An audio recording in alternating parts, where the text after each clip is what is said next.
उनका रुख करते हैं, उनसे जानने की कोशिश करते हैं। सबसे पहले रुख करूंगी प्रोफेसर विधु रावल का, जो हमारे साथ जुड़े हुए हैं, बीजेपी के प्रवक्ता। पहले तो बहुत स्वागत है आपका। बीजेपी बढ़त बनाती हुई नजर आ रही है। हमेशा से आप लोग कह रहे थे कि ट्रिपल इंजन की सरकार। अब तस्वीरें जो है, हालांकि अभी ये जल्दबाजी होगी, लेकिन फिर भी अब तक जो नतीजे सामने आए हैं उसमें तस्वीरें साफ होती हुई नजर आ रही है और बीजेपी बढ़त बना रही है। क्या कहेंगे? सृष्टि जी, आपको नमस्कार और आपके माध्यम से इंडिया न्यूज देख रहे सभी दर्शकों को और जो हमारे साथी पैनलिस्ट हैं विभिन्न पार्टियों से, उनको भी नमस्ते। देखिए, चप्पा चप्पा भाजपा आज चिरतार्थ होता दिख रहा है। हर जगह कमल का फूल जो हम देख पा रहे हैं। कुछ डिस्टरबेंस आ रही है क्या? मेरी आवाज ठीक पहुंच रही है आप तक? जी जी बिल्कुल। बनता हुआ नजर आ रहा है। आप देख सकते हैं 150 वोटों से जो कि उन्होंने एक बड़ी जीत हासिल करी और विक्ट्री का साइन जरूर बनाते विधु जी, हुए। आपके बगल में टीवी चल रहा है, शायद उसकी वॉइस नहीं, मेरे यहाँ पर नहीं चल रहा है, कहीं और किसी और साथी के यहाँ चल रहा है, तो प्लीज वो म्यूट कर दें। जी तो प्लीज अगर किसी के पास भी टीवी चल रहा है तो आप म्यूट कर लें। जी देखिए, चप्पा चप्पा भाजपा जो है चिरतार्थ होती दिख रही है। जो स्वप्न जो है डॉक्टर श्यामा प्रसाद मुखर्जी, पंडित दीनदयाल उपाध्याय जी ने जिस समय देखा था कि भारत के अंदर जो है विधर्मियों को तो नहीं ठीक रहेगा आज कहना, लेकिन हाँ, भारत विरोधियों की सरकार जो है वो हटाकर भारत वासियों की सरकार बनानी है। अंग्रेजों ने जिनको छोड़ दिया था उनकी सरकार हटाकर अंग्रेजों के यानी कि बिठाए हुए सत्ताधीशों को छोड़कर भारत की आम जनता की सरकार जो है बनानी है। इसलिए पार्टी का नाम भी उस समय जनसंघ रखा था, जनता का संघ, और फिर बाद में जो है भारतीय जनता पार्टी, भारत की जनता की पार्टी।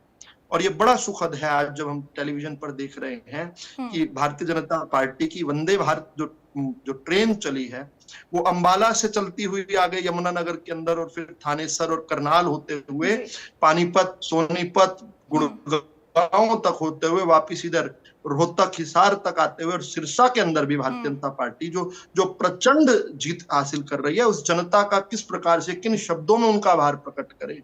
हम नतमस्तक हैं उस जनता के आगे। उस जनता ने जिसने शोषण झेला है कांग्रेस पार्टी का इतने वर्षों तक, आज उस शोषण से मुक्त होती दिख रही है जनता। और ये एक नया रिवाइवल है, ये भारत का रिवाइवल है। जब हम देखते हैं कि राम जी की सेना चली, हम आपस में गाना गाया करते थे जब छोटे छोटे होते थे चुनाव में। हम शुरू से इस बात को जो है, इसको हम शुरू से मानते थे कि धर्म और अधर्म के बीच का युद्ध है, सच और झूठ के बीच का युद्ध है। अहंकारी इलिटिस्ट जो लोग हुआ करते थे, जो राजवंशी होते थे, खानदान में पैदा हो गए मोतीलाल नेहरू वाले परिवार में, उस परिवार के खिलाफ जो है भारत की जनता का ये उद्घोष है। और मुझे आज जो है इस जनता का जो है प्रणाम करने का मन कर रहा है, उनके अभिवादन को स्वीकार करने का मन कर रहा है और उनकी सेवा के लिए हम अपना पूरा पूरा जीवन खपा दें। ऐसा जो है मुझे लगता है कि आज हमें ये प्रेरणा दी रही है जनता।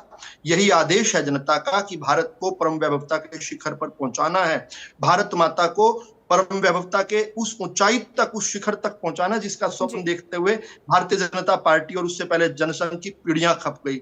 मैं याद कर रहा हूं कि आज जो है स्वर्ग में कहीं बैठे होंगे रोशन लाल दुग्गल, जो 1967 में पहला चुनाव जब आया था तो मुख्यमंत्री जो है उपचुनाव लड़ने के लिए यमुनानगर से आए थे, तो भारतीय जनता पार्टी ने अपने पूर्व पार्षद रोशन लाल दुग्गल को चुनाव में उतारा था। नाको चने चबवा दिए थे कांग्रेस के उस समय के जो मुख्यमंत्री थे उपचुनाव में। बहुत थोड़े से मार्जिन से हमारे पार्षद से उस समय जीत पाए थे।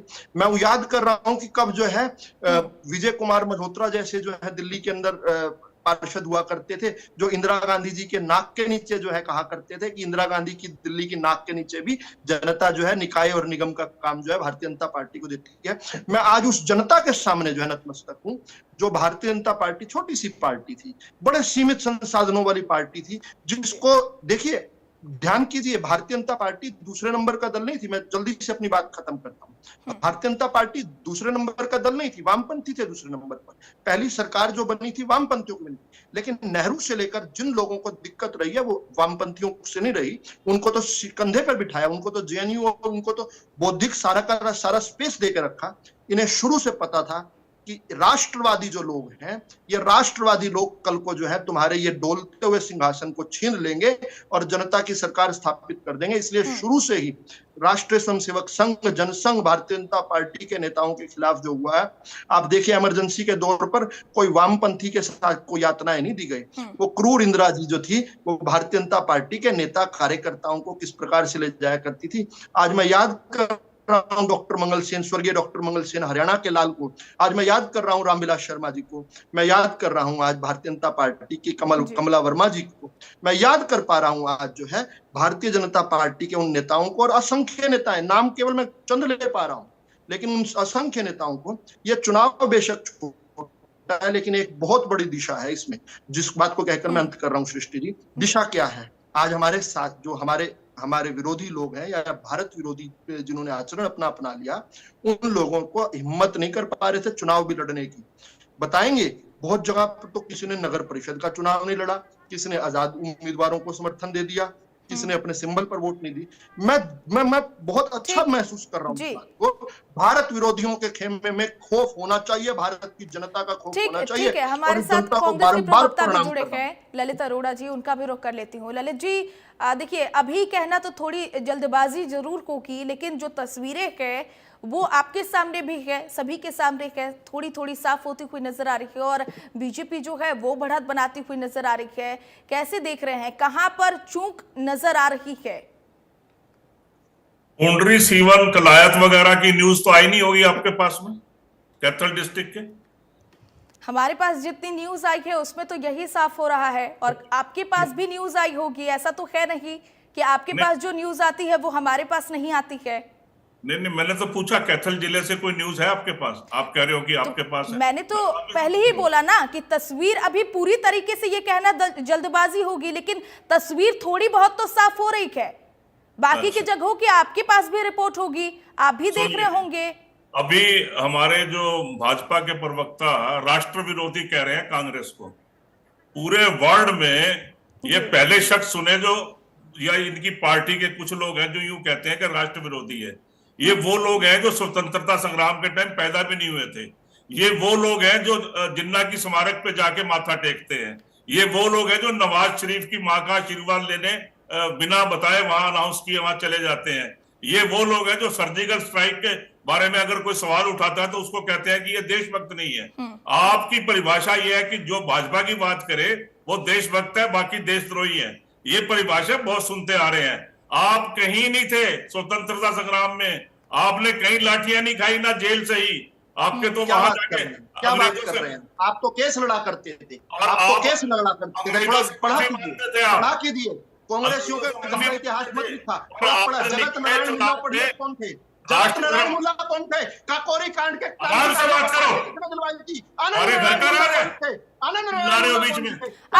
आराम से गुस्सा करने की यहाँ पर कोई जरूरत नहीं, आक्रोशित होने की कोई जरूरत नहीं, आराम से भी बात रख सकते हैं। इस साल 9 मैं बोल रहा हूँ, आपने काकोरी कांड को खत्म नहीं की, आपने इनको रोका नहीं। विधु रावल जी, विधु रावल जी, विधु रावल जी, विधु रावल जी, विधु रावल जी, आप जब अपनी बात रख रहे थे, आप जब अपनी बात रख रहे थे, विधु रावल जी, अनंत नारायण मुल्ला जी, विधु रावल जी सुनिए, आप जब अपनी बात रख रहे थे तब तो कोई डिस्टर्ब नहीं किया, ठीक है। मोतीलाल नेहरू के समधी विधु रावल जी, किसके खिलाफ? क्रांतिकारियों के खिलाफ। ठीक है, जब आपका वक्त आएगा, जब आपका वक्त आएगा तो तब जवाब दीजिएगा। विधु रावल जी, इतना गुस्सा करने की जरूरत नहीं है कि देश के बड़े बड़े नेताओं को ये आजादी। विधु रावल जी, विधु रावल जी, जब आपका टर्न आएगा तब आप अपनी बात रखिएगा। थालियों में जूठा बच्चा खाने वाले हमारे साथ आजादी की बात करेंगे?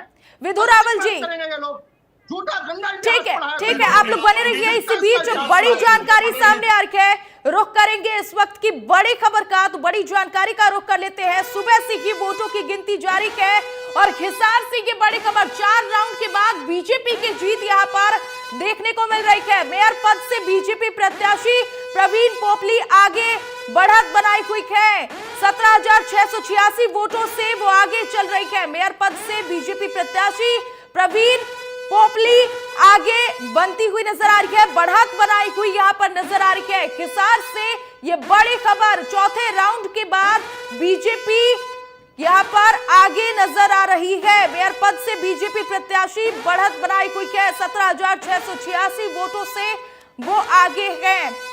तो इसी बीच एक और बड़ी खबर सामने आ रही है। हिसार से वार्ड 1 से कांग्रेस उम्मीदवार ने शिकायत दी है, रिटर्निंग अधिकारी को यह शिकायत दी गई है। तो ये बड़ी खबर, हिसार से ईवीएम में धांधली के आरोप लगाए गए हैं। तो हिसार से ये बड़ी खबर, बूथ नंबर 9 की मशीन पर साइन भी नहीं मिले।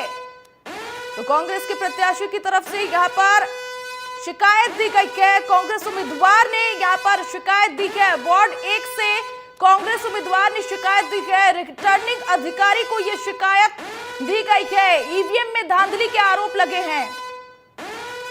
तो बड़ी खबर, हिसार से बूथ नंबर 9 की मशीन पर साइन भी नहीं मिले, आरोप लगाए जा रहे हैं।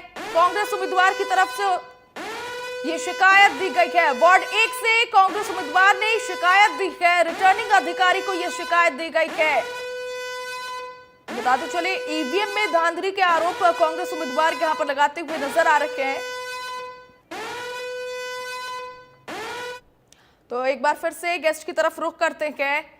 फिलहाल कांग्रेस की प्रवक्ता, आपका हम रुख करना चाहेंगे। हिसार से आप कह रहे थे कि रिपोर्ट सामने आ रही है कि नहीं, तो रिपोर्ट ही हम आपको बता रहे हैं। बीच बीच में जो मैं ब्रेकिंग पढ़ रही हूं वो अलग अलग जगहों के नतीजे ही है, तस्वीरें ही है। हिसार में भी बीजेपी बढ़त बनाई हुई है और इसी बीच कांग्रेस के उम्मीदवार जो है वो अब धीरे धीरे यहाँ पर ईवीएम पर धांधली का आरोप भी लगाते हुए नजर आ रहे हैं। वो शिकायत की है कि यहाँ पर ईवीएम में गड़बड़ी है।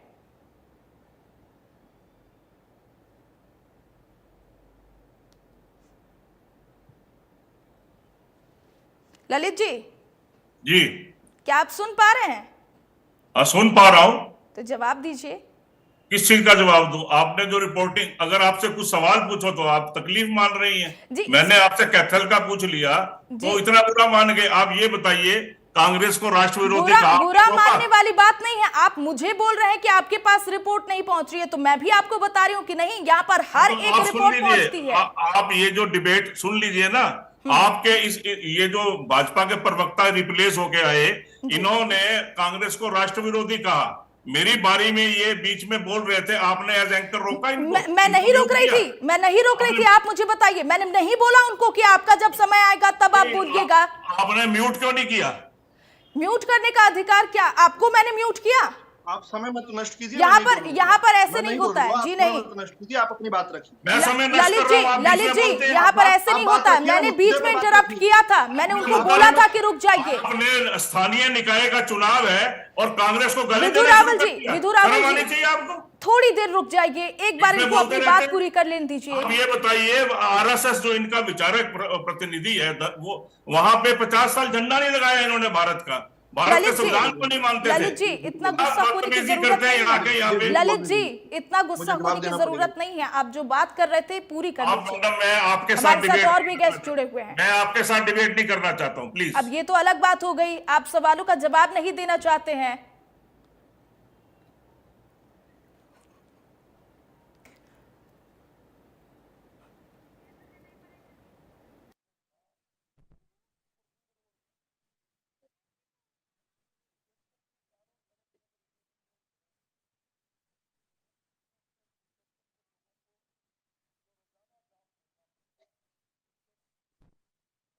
हमारे साथ और भी लोग जुड़े हुए हैं, बीजेपी के प्रवक्ता यहाँ पर है, उन्हीं का रुख कर लेती हूँ। विधु जी, यहाँ पर देखिए, कांग्रेस के जो प्रवक्ता थे वो तो गुस्सा होकर के निकल लिए, सवालों का जवाब नहीं दे पा रहे हैं। वो कह रहे हैं कि हम आपके साथ डिबेट नहीं करेंगे।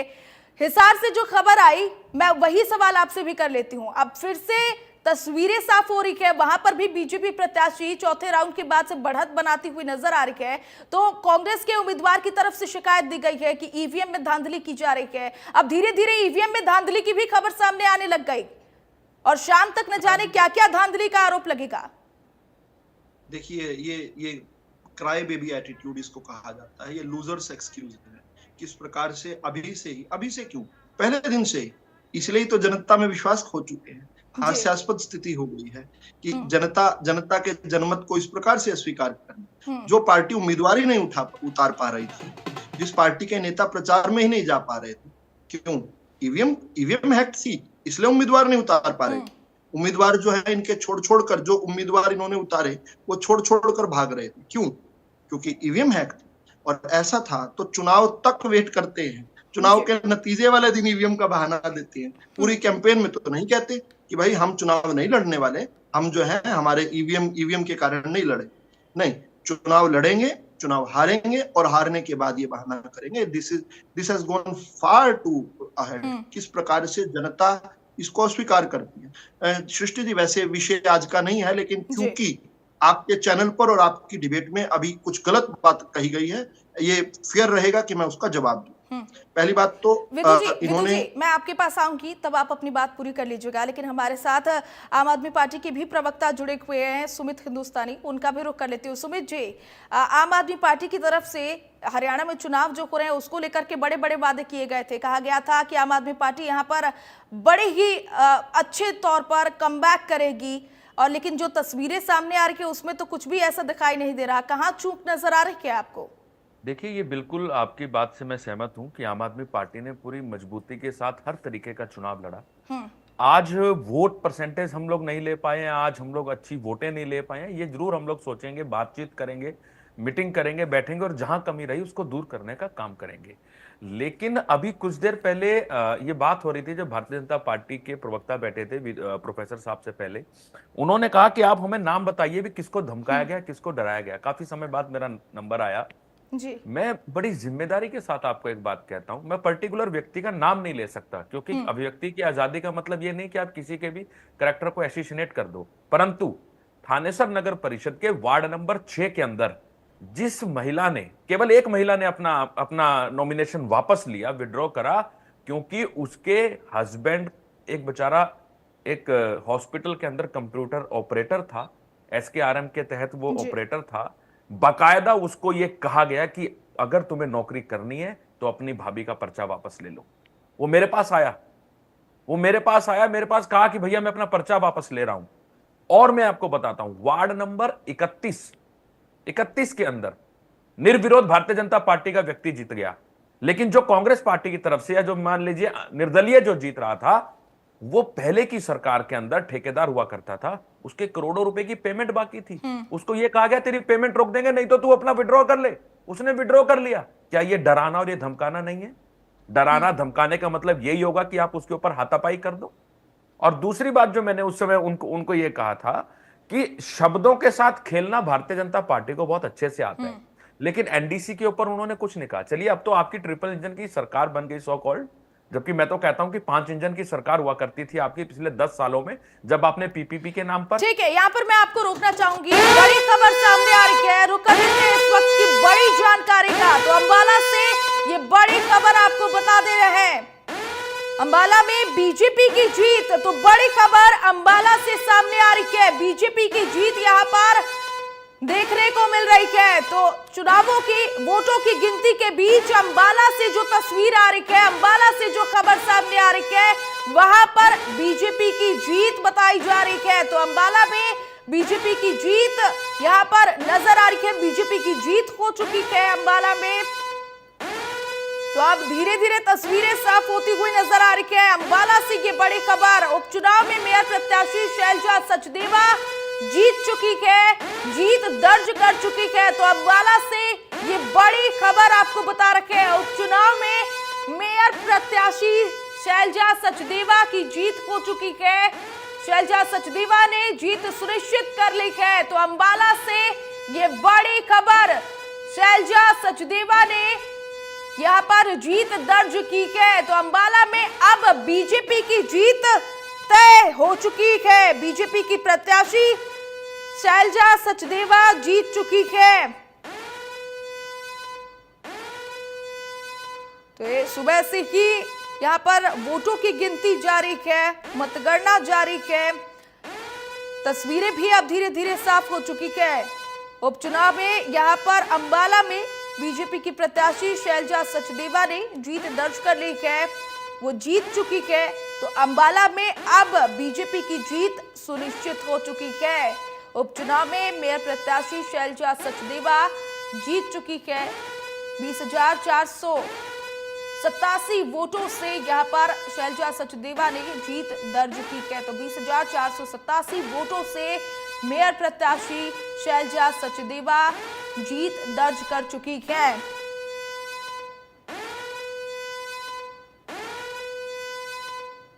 तो अब रुख करते हैं हमारे साथ जो गेस्ट जुड़े हुए हैं उनका। तो सुमित हिंदुस्तानी जी, आपका रुख करना चाहूंगी, आपको बीच में इंटरप्ट किया मैंने, अपनी बात पूरी कर लीजिए। ये कह रहा था कि जो डर का अभाव भारतीय जनता पार्टी ने बनाया है जी। वो बिल्कुल देखे बनता है। मैं आपको पोस्ट भी दिखा सकता हूं, पूर्व नगर निकाय मंत्री के बेटे की पोस्ट, जिसमें लिखा था कि अगर भारतीय जनता पार्टी का पार्षद नहीं बनेगा तो कल को ये मत कहना कि आपका काम नहीं हो रहा है। मैं एक चीज पूछना चाहता हूं, मेयर भारतीय जनता पार्टी का बन जाए, अगर सदस्य आजाद बन जाए या किसी और राजनीतिक दल के बन जाए, तो क्या उनका काम नहीं होगा? क्या ये तानाशाही नहीं है, ये डराना नहीं है, ये धमकाना नहीं है? लेकिन इन चीजों में मैं नहीं पढ़ना चाहता। प्रोफेसर विधु रावल जी, बहुत भारतीय जनता पार्टी के प्रवक्ता जी बैठे हैं, आपसे पहले भी बैठे थे विधु भाई, उनसे भी मैंने एक ही चीज पूछी थी कि 10 साल से 5 इंजन की सरकार है। प्रधानमंत्री भारतीय जनता पार्टी के, मुख्यमंत्री भारतीय जनता पार्टी के, आपके सांसद भारतीय जनता पार्टी के, आपके विधायक भारतीय जनता पार्टी के, आपकी चेयरमैन भारतीय जनता पार्टी की, और जो आपके वार्ड के लोग थे, चाहे वो किसी भी दल के हों, लेकिन वो सरकार के साथ रहते हैं, क्योंकि सरकार से उनको काम लेके लोगों के प्रति जवाबदेही को पूरा करना होता है। तो ये 5 इंजन की सरकार थी, बावजूद उसके एनडीसी को लेकर लोग परेशान हुए, बावजूद उसके प्रॉपर्टी आईडी को लेकर लोग परेशान हुए, परिवार पहचान पत्र को लेकर परेशान हुए। क्या अब आने वाले जो 5 साल होंगे आपके, छोटी सरकार के जो 5 साल होंगे, क्या आप इन तीनों बीमारियों से हरियाणा की जनता को निजात दिलाने का काम करेंगे? ये मुझे बता दीजिए आप। ठीक है विधु जी, हरियाणा की जनता ने अगर आप पे भरोसा जता रही है, ठीक है तो विधु वो जी, लाइन में खड़ा होने विधु के जी लिए जता रही है। जवाब में क्या कहेंगे? जनता का एक ट्रेंड देखने को सामने आया है कि जनता समस्याओं का समाधान करने वालों को चुनती है। ये जो अपेक्षा रखी है सुमित गर्ग जी ने, ये और यही जनता की भी अपेक्षा है। हम इन सभी समस्याओं को, इसके अतिरिक्त भी जो समस्याएं हैं, उन सभी समस्याओं पर कठोरता से प्रहार करेंगे और इनका समाधान करते हुए जनता के जीवन को सुलभ करेंगे। ये बहुत आवश्यक है। जन अपेक्षाओं पर खरा उतरना, जन आकांक्षाओं को पूरा करना, ये भारतीय जनता पार्टी करती आई है। We have a tried, trusted and tested formula. इसलिए तो जनता बारंबार करती है, भाजपा को जिताती है। आज केवल चप्पा चप्पा भाजपा नहीं है, एक बार भाजपा, बार बार भाजपा भी है। क्यों है? क्योंकि हम लोग जो है डिलीवर करते हैं। We are delivering people.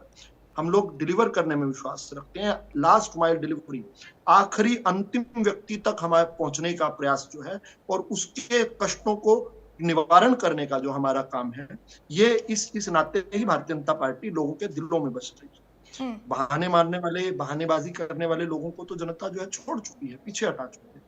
आज जो समय है, आज इसलिए भारतीय जनता पार्टी का है क्योंकि हमने over a period of time अपने आप को प्रमाणित किया है। देखिए, हम छल कपट से नहीं बने थे।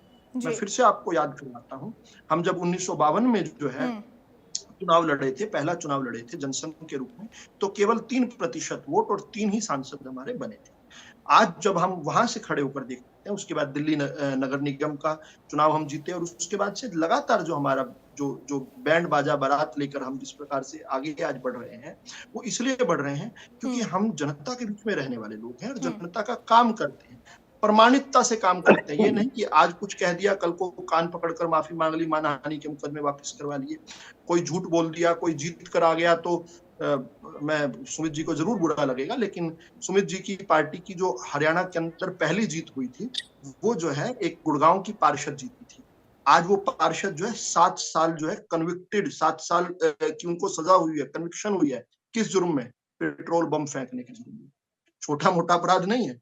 यानी जो पहली जीती हुई, ये आप अगर ये पटकथा लेकर आएंगे तो क्या है, मैं सृष्टि जी ये फेर होगा कि सवाल खड़े किए गए हैं तो उत्तर मिलना चाहिए। हालांकि संदर्भ नहीं है, मैं मानता हूं, लेकिन क्योंकि खड़े किए गए इसलिए उत्तर मिलना चाहिए। पहली बात तो ये कि ये झूठ, ये बकवास चलती है बहुत जगह पर कि फला जगह पर भारत का झंडा नहीं लहराया गया, पता कीजिए कि जब तक सुप्रीम कोर्ट में भारतीय जनता पार्टी के वर्तमान के कुरुक्षेत्र के सांसद नवीन जिंदल जी ने जो हमारा एम्बलम्स और एंथम्स का जो कोड था जो 1950 में नेहरू जी ने बनाया था, जो प्रतिबंधित करता था कि जो भारत का तिरंगा है विशेष समय पर विशेष स्थान पर ही फहराया और विशेष लोगों द्वारा ही फहराया जा सकता है, उसके खिलाफ बहुत लंबी कानूनी लड़ाई लड़के 1995 में उसको खत्म करवाया। उसके बाद से ही ये झंडे जो है हमारे स्कूल कॉलेजेस के सामने लगने लगे। उससे पहले केवल एक दिन लगा करता था, वो चलने की बात। पहली बात तो ये क्लियर होनी चाहिए, अध कचरा ज्ञान लेकर आ जाए कहें जी आरएसएस की उस पर झंडा नहीं लगा। अरे पहले पढ़ तो लो हिंदुस्तान का कानून क्या था, आपके खुद के भी घर पर नहीं लगा होगा। दूसरी बात, उन्होंने स्वतंत्रता संग्राम को लेकर कई बहुत छोटे में, मैं केवल एक संदर्भ में बता दूं। ठीक है विधु, नहीं सुनिए, ठीक है, हमारे साथ यहाँ पर इनेलो के प्रवक्ता भी जुड़ चुके हैं, अर्जुन सुड़ैल जी। मेरी बात पूरी होने दीजिए, मेरी बात मैं आपको भी वक्त दूंगी, आपको भी वक्त दूंगी, लेकिन केवल 30 सेकंड दे दीजिए, मेरी बात पूरी हो जाए। अच्छा ठीक है, आप कम शब्दों में अपनी बात पूरी कीजिए। कम शब्दों में, और दर्शकों को इसको जो है गूगल करना चाहिए, पुस्तकों से पढ़ना चाहिए, क्योंकि जो विक्टर्स का इतिहास है वो पढ़ाया गया है आज तक, असली इतिहास से छुपाया। पता कीजिए जगत नारायण मुल्ला कौन थे, आनंद नारायण मुल्ला कौन थे, मैं बता देता हूँ। जगत नारायण मुल्ला जी, मैडम ऐसे मत कीजिए। तो फिर तो और भी गेस्ट हमारे साथ जुड़े हैं, उनको भी तो मौका दीजिए। आप कहेंगे तो मैं भी, मैंने आपके सवाल का उत्तर दिया, आपकी डिबेट पे ये इशू रेज हुआ, इसलिए मैं इसका उत्तर दे रहा हूँ, नहीं तो मुझे ये ज्ञान बांटने की आवश्यकता नहीं। ठीक है, मैं पता मोतीलाल नेहरू के भाई, ठीक है, नगर निगम का चुनाव है, नगर निगम का चुनाव है। विधु जी आपका फिर से रुक करेंगे, तब अपनी बात पूरी कर लीजिएगा। हमारे साथ इनेलो प्रवक्ता अर्जुन सुड़ैल जी भी जुड़े हैं। पहले तो आपका बहुत स्वागत है अर्जुन जी। कांग्रेस के प्रवक्ता पता नहीं क्या क्या बोल गए हैं। यहाँ पर निकाय चुनाव में विपक्ष की भूमिका कहाँ नजर आ रही है, क्यों नहीं समझ में आ रही है? क्योंकि विधु जी बीच में इंटरप्ट मत कीजिए। मेरी डिबेट देना पड़ेगा। विधु जी रुक जाइए। विधु जी आप हर बार आप ऐसे ही करते हैं। नगर निगम के देखिए, ठीक है अर्जुन जी रुक जाइए। विधु जी को अपनी बात पूरी कर लेने दीजिए। विधु जी आप कर लीजिए अपनी बात। नहीं, मेरी बात सुनिए, आपने मुझे समय दिया। अर्जुन जी आप थोड़ी देर रुक जाइए। विधु जी बोलिए। मुझ पर सवाल खड़ा किया भाई, मुझे उत्तर देने का। ठीक है जल्दी। मोतीलाल नेहरू के भाई थे कृष्णलाल नेहरू, उनकी धर्मपत्नी थी सरोजवती नेहरू। कहाँ जा रहे हो जी? अरे एक मिनट रुक जाओ भाई अर्जुन, नगर निगम का चुनाव चल रहा है। आप नहीं थे, आप भाग गए थे डिबेट छोड़कर। आप डिबेट छोड़कर भाग गए थे, पीछे से क्या हुआ? अर्जुन क्या कर रहे हो यार? आपसे बात नहीं कर रहा हूँ मैं, कांग्रेस के प्रवक्ता का जवाब दे रहा हूँ मैं। कांग्रेस के क्यों? विधु जी बार आक्रोशित होने की जरूरत नहीं है। मैं हैरान हूँ, इनेलो वाला प्रवक्ता क्यों बचा रहे हैं कांग्रेस वालों को? प्लीज आपको हर बात पर इतना आक्रोशित होने की जरूरत नहीं है। मैं बचा नहीं रहा हूँ, फिर आपकी बात नहीं कर रहा हूँ, मेरी बात सुनिए ध्यान से। यहाँ पर सभी लोग जुड़े हुए हैं, कोई यहाँ पर आक्रोशित नजर नहीं आ रहा। अर्जुन जी रुक जाइए। अर्जुन जी ऐसे तो फिर हो चुका। चट्टे बट्टे सब बराबर हो गए हैं। ये देखिए, ये यमुनानगर के ही हैं अर्जुन सुड़ैल, ये यमुनानगर के इनेलो का नेता है, इनेलो की टिकट पर चुनाव लड़ा हुआ है। इसके भाई को कांग्रेस ने टिकट दिया है, कांग्रेस के लिए कांग्रेस का झंडा पहनाकर ये जो है चुनाव की बात कर रहे हो। अर्जुन को क्या कह रहे हो? किसको चुनाव लड़ा? एक मिनट सुनिए, इनेलो ने चुनाव नहीं लड़ाया। ये पिछली बार वार्ड नंबर 8 को टिकट दिया था, विनोद मरवा को टिकट दिया था। आपको नहीं पता हो? विनोद मरवा इनेलो के पार्षद थे कि नहीं थे? निवर्तमान पार्षद है या नहीं है? आज भी पार्षद है। ये कांग्रेस में चले गए। जो कांग्रेस का झंडा पहने क्यों खड़े हैं? ये क्यों भाई लड़ रहे हैं? इसलिए मैं बोलना नहीं चाहता था, जबरदस्ती मेरे मुंह में हाथ डालकर निकला। मैं बता रहा हूँ, ये इस व्यक्ति ने मेरे मुंह में हाथ डालकर निकलाया। मैं बोलना नहीं चाहता था ये बात। अब मैं बता रहा हूँ, मेरा जवाब सुन लीजिए। मेरे पास सबकी कुंडलियां पड़ी हैं। और मेरा जवाब सुन लीजिए ना।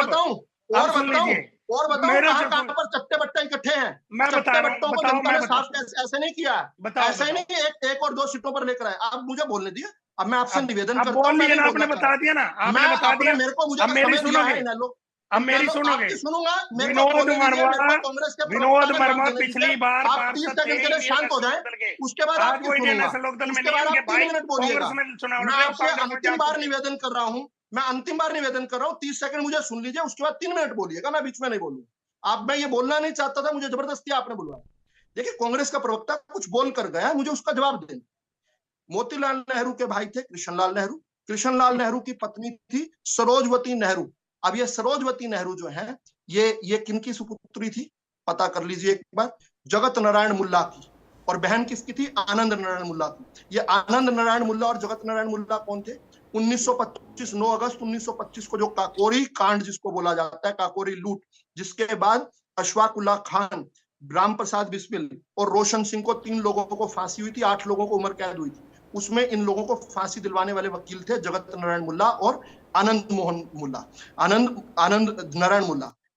नारायण मुल्ला को, जगत नारायण मुल्ला जी की तो मृत्यु हो गई थी, लेकिन आनंद नारायण मुल्ला को बाद में कांग्रेस की सरकार ने हाई कोर्ट का जज बनाया। जब रिटायर हुए तो उसके बाद राज्यसभा का सांसद बनाया, अपनी पार्टी का विधायक बनाया। यह इतिहास है कांग्रेस पार्टी का। हमारे क्रांतिकारियों के खिलाफ केस लड़ा करते थे मोतीलाल नेहरू और उनके रिश्तेदार, और ये आकर यहाँ पर बैठकर स्वतंत्रता संग्राम के सेनानी बन जाते हैं। ठीक है, ठीक है। इसी बीच एक बड़ी जानकारी सामने आ रही है, रुक कर लेते हैं इस वक्त की बड़ी खबर का। तो बड़ी खबर सामने आ रही है, अंबाला उपचुनाव में मेयर प्रत्याशी शैलजा सचदेवा जीत चुकी है। उन्होंने जीत दर्ज कर ली है। 20,437 वोटों से शैलजा सचदेवा ने जीत दर्ज कर ली है। तो ये बड़ी खबर, अंबाला से बीजेपी की प्रत्याशी शैलजा सचदेवा जीत चुकी है, चुनाव जीत चुकी है। तो ये बड़ी खबर। मानेसर में निर्दलीय प्रत्याशी इंद्रजीत यादव जीती है। तो ये बड़ी खबर आपको बता रखे हैं। मानेसर निगम के पहले चुनाव में बीजेपी की हार हुई है। मानेसर में निर्दलीय प्रत्याशी इंद्रजीत यादव जीती। ये बड़ी खबर मानेसर से आपको बता रखे हैं। मानेसर निगम के पहले चुनाव में बीजेपी की हार हुई है। मानेसर में निर्दलीय प्रत्याशी इंद्रजीत यादव की जीत। तो मानेसर निगम के पहले चुनाव में बीजेपी की हार हुई है। बीजेपी यहां पर हार गई है। मानेसर में निर्दलीय प्रत्याशी की जीत हुई है। तो ये बड़ी खबर मानेसर से आपको बता रखे हैं। मानेसर निगम के पहले निर्दलीय प्रत्याशी की जीत हो चुकी है। बीजेपी प्रत्याशी की यहां पर हार दर्ज की गई है। तो पहले चुनाव में बीजेपी की हार मानेसर निगम से हो चुकी है। मानेसर में निर्दलीय प्रत्याशी इंद्रजीत यादव जीती। तो ये बड़ी खबर आपको बता रहे हैं।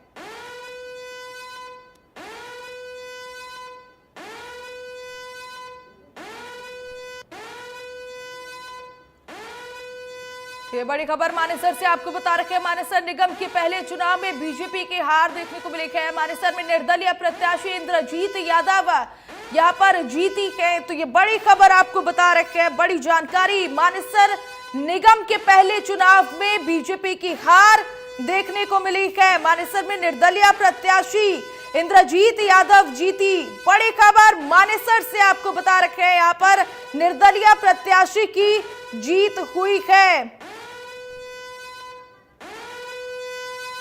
तो अब इसी बीच एक और बड़ी खबर सामने आ रही है। बड़ी जानकारी आपको बता देते हैं अंबाला से। ये बड़ी खबर, अंबाला उपचुनाव में मेयर प्रत्याशी शैलजा सचदेवा जीती। 20,437 वोटों से यहां पर जीत दर्ज की है। अंबाला से बीजेपी की प्रत्याशी शैलजा सचदेवा ने जीत दर्ज कर ली है। सभी कार्यकर्ताओं की जीत है। जीत दर्ज करने के बाद शैलजा सचदेवा की तरफ से ये प्रतिक्रिया सामने आई है। अंबाला उपचुनाव में मेयर प्रत्याशी शैलजा सचदेवा ने जीत दर्ज कर ली है 20,437 वोटों से।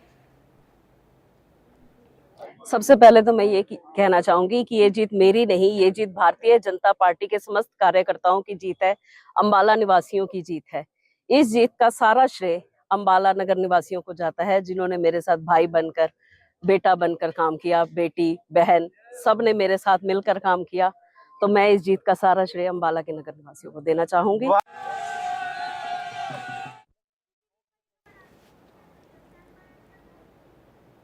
तो इसी बीच एक और बड़ी खबर सामने आ रही है, रुक कर लेते हैं एक और बड़ी खबर का। तो कैथल से ये बड़ी जानकारी सामने आ रही है। कैथल की तीनों नगरपालिका चेयरमैन सीट भाजपा हारी के। पुंडरी से आजाद उम्मीदवार बबली गोस्वामी जीती के। कलायत से आजाद उम्मीदवार अंकित जेलदार जीते। सिवन से आजाद उम्मीदवार हेमलता सैनी की जीत यहां पर दर्ज की गई है। तो कैथल से ये बड़ी खबर आपको बता रखे हैं। कैथल की तीनों नगरपालिका चेयरमैन सीट पर अब बीजेपी ने हार दर्ज की है। पुंडरी से आजाद उम्मीदवार बबली गोस्वामी जीती। कलायत से आजाद उम्मीदवार अंकित जेलदार जीते हुए हैं। सिवन से आजाद उम्मीदवार हेमलता सैनी की जीत यहां पर दर्ज की गई है। तो बड़ी खबर आपको बता रखे हैं, बड़ी जानकारी आपको दे रहे हैं कैथल से। तो कैथल की तीनों नगरपालिका चेयरमैन सीट पर बीजेपी यहां पर हार गई है। पुंडरी से आजाद उम्मीदवार बबली गोस्वामी जीती। तो कलायत से आजाद उम्मीदवार अंकित जेलदार जीते हैं। इतना ही नहीं, सिवन से आजाद उम्मीदवार हेमलता सैनी की जीत दर्ज की गई है। तो तीनों ही जगहों से, तीनों नगरपालिका चेयरमैन सीट से बीजेपी यहां पर हारती हुई नजर आई है। कैथल की तीनों नगरपालिका सीट से बीजेपी हार गई है। पुंडरी से आजाद उम्मीदवार बबली गोस्वामी जीती। तो कलायत से आजाद उम्मीदवार अंकित जेलदार की जीत दर्ज की गई है। सिवन से आजाद उम्मीदवार हेमलता सैनी की जीत दर्ज की गई। तो ये बड़ी खबर लगातार इंडिया न्यूज मतगणना से जुड़ी हुई आपको बता रहा है। तो एक बार फिर गेस्ट की तरफ रुख करते हैं। हमारे साथ आम आदमी पार्टी के प्रवक्ता भी हैं, आपका रुख करते हैं सुमित जी। फिलहाल ये जो जीत बीजेपी लगातार अलग अलग जगहों पर जीत दर्ज कर रही है, किस तरीके से देख रहे हैं? क्या यहाँ पर कमी जो है आम आदमी पार्टी की तरफ से देखने को मिल रही है? क्या स्थानीय मुद्दे कमजोर रह गए आपके? क्या जो रणनीति आपने बनाई थी वो सही ढंग से नहीं यहाँ पर अप्लाई किया गया? क्या चूक नजर आ रही है? देखिए, जब आप चुनावी मैदान में जाते हैं तब आप अपने अपने दल की पूरी वकालत करने के लिए जाते हैं। जनता के बीच में अपने अपने दल की बात रखते हैं कि अगर हम आपसे वोट लेंगे तो हम आपके लिए ये करेंगे, हम आपके लिए अच्छा सुशासन लेकर आएंगे। और उसके बाद हम अपनी अर्जी देते हैं और मर्जी जनता की होती है। और इस बार अगर जनता ने अपना मन बनाया है कि भारतीय जनता पार्टी के साथ मिलकर अगर वो नगर निकाय के अंदर, नगर परिषदों के अंदर मिलकर उनको एक मौका और देना चाहती है कि अब तो सरकार भी आपकी है और अब मेयर भी आपका है, तो अब देखते हैं कि वो कितना अच्छा काम करेंगे। तो ये जनता का फैसला है और जनता का फैसला हम लोग बिल्कुल अपने सर माथे लेते हैं। और जो कमी रह गई है उस कमी को वक्त रहते हम लोग पूरा भी करेंगे। और ये कोई चुनाव है, ये हर 5 साल बाद आएगा। 5 साल और मेहनत करेंगे, लोगों के बीच में रहेंगे और फिर एक मजबूत तरीके से जनता के बीच में जाकर जनता की कसौटी पे खरा उतरने का काम करेंगे। ठीक है अर्जुन जी, आपका रुख करती हूँ। निकाय चुनाव में विपक्ष की भूमिका क्यों यहाँ पर नजर नहीं आई है? देखिए, मुख्य विपक्षी पार्टी कांग्रेस जो आज प्रदेश में है, सबसे बड़ी कमी उसकी रही है। क्योंकि मुख्य भूमिका में वो भारतीय जनता पार्टी के सामने ना कभी उन्होंने वो तो बी टीम कह लीजिए, चाहे वो हुड्डा साहब रहे हो चाहे वो कोई रहे हो, लेकिन जो विपक्ष की भूमिका निभानी चाहिए थी, लोगों के बीच में जाकर के लोगों के साथ खड़े होने का जो काम करना था, इसी कारण विपक्ष की जो भूमिका कांग्रेस निभा रही थी वो एक कमजोर होने के कारण भारतीय जनता पार्टी जीत रही है। नहीं तो पिछली अगर नगर निगम की हम बात करें, यमुनानगर की हम बात करें, विधु रावल जी यमुनानगर की बात कर रहे थे। और ये ठीक है अर्जुन जी, इसी बीच बड़ी जानकारी सामने आ रही है, रुक कर लेते हैं बड़ी खबर का। तो चुनाव के बीच, मतगणना के बीच ये बड़ी खबर सामने आ रही है। थानेसर से बड़ी खबर, थानेसर नगर परिषद के 25 वार्डों पर बीजेपी का कब्जा। 32 में से 25 वार्डों में बीजेपी उम्मीदवार यहां पर जीते हैं। थानेसर नगर परिषद के 25 वार्डों पर बीजेपी का कब्जा देखने को मिला। 32 में से 25 वार्डों में बीजेपी उम्मीदवार जीते हैं। तो ये बड़ी खबर, बड़ी जानकारी आपको बता रहे हैं। थानेसर नगर परिषद के 25 वार्डों पर बीजेपी जीत चुकी है। 32 में से 25 वार्डों पर बीजेपी उम्मीदवार यहां पर जीते हैं। बीजेपी उम्मीदवारों की इन 25 वार्डों पर कब्जा देखने को मिल रहा है। तो 32 में से 25 वार्डों से में यहां पर बीजेपी का कब्जा देखने को मिला। बीजेपी यहां पर जीत दर्ज करती हुई नजर आ रही है। तो 32 में से 25 वार्डों पर बीजेपी उम्मीदवार जीते हैं। बीजेपी ने जीत दर्ज की है। थानेसर नगर परिषद के 25 वार्डों पर बीजेपी का कब्जा देखने को मिला है। 32 में से 25 वार्ड ऐसे हैं जहां पर बीजेपी के उम्मीदवार जो है वो जीते हैं। इन 25 वार्डों पर बीजेपी के उम्मीदवारों ने जीत दर्ज की है। तो ये बड़ी खबर, बड़ी जानकारी, तो ये बड़ी खबर, बड़ी जानकारी आपको दे रहे हैं। अहम जानकारी थानेसर नगर परिषद से, जहां पर 32 में से 25 वार्डों पर बीजेपी के उम्मीदवार ने जीत दर्ज कर ली है। ये बड़ी खबर इंडिया न्यूज हरियाणा आप तक पहुंचा रहा है। हर एक बड़ी खबर आप तक पहुंचा रहा है। बड़ी खबर, 32 में से 25 वार्डों में बीजेपी उम्मीदवार यहां पर जीत दर्ज कर ली है। थानेसर नगर परिषद के 25 वार्डों पर बीजेपी का कब्जा देखने को मिल रहा है। तो ये बड़ी जानकारी, 32 में से 25 वार्ड ऐसे हैं जहां पर बीजेपी ने जीत दर्ज की है। तो इसी बीच एक और बड़ी खबर सामने आ रही है, रुक कर लेते हैं एक और बड़ी खबर का। मानेसर से बड़ी खबर आपको बता रहे हैं। मानेसर निगम के पहले चुनाव में बीजेपी ने हार दर्ज की है। बीजेपी हार हुई है। मानेसर में निर्दलीय प्रत्याशी इंद्रजीत यादव यहां पर जीत दर्ज कर चुकी है। मानेसर निगम के पहले चुनाव में बीजेपी की हार हुई है। मानेसर में निर्दलीय प्रत्याशी इंद्रजीत यादव जीती है। इंद्रजीत यादव यहां पर जीत दर्ज उन्होंने कर ली है। मानेसर निगम के पहले चुनाव में बीजेपी यहां पर हार गई है। बीजेपी की हार दर्ज की गई है। तो वही मानेसर निगम के चुनाव में बीजेपी के हार के साथ ही निर्दलीय प्रत्याशी इंद्रजीत यादव जीत चुकी है। उन्होंने जीत दर्ज कर ली है।